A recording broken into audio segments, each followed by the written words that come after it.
கிறிஸ்துவுக்குள் பிரியமானவர்களே, நபர் ஒருவர் படுத்த படுக்கையுடன் வந்து ஞானஸ்நானம் எடுக்கும் ஒரு காணொளி தற்போது சமூக வலைதளங்களில் அநேகராலும் பகிரப்பட்டு வருகிறது. நீண்ட நாட்களாக நோய்வாய்ப்பட்டு எழும்ப முடியாமல் படுத்த படுக்கையில் அவதிப்பட்டு கொண்டிருக்கும் நபர் ஒருவர் தன்னுடைய மரண தருவாயிலும் ஆண்டவராக இயேசு கிறிஸ்துவை தன் சொந்த இரட்சகராக ஏற்றுக்கொண்டு ஞானஸ்நான உடன்படிக்கைக்கு தன்னை ஒப்புக் கொடுத்துள்ளார். பின்னர் எழும்ப முடியாத சூழ்நிலையிலும் படுத்த படுக்கையோடு வந்து தண்ணீரில் மூழ்கி ஞானஸ்நானம் பெற்றுக் கொள்கிறார்.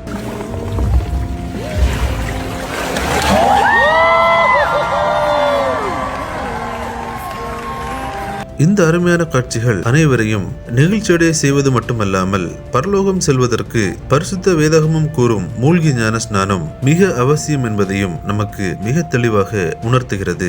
இந்த அருமையான காட்சிகளை தவறாமல் உங்கள் நண்பர்கள் அனைவருக்கும் பகிர்ந்து கொள்ளுங்கள். நம் தேவனுடைய நாமம் மகிமையடையட்டும். இந்த சேனலை சப்ஸ்கிரைப் செய்து கொள்ளுங்கள்.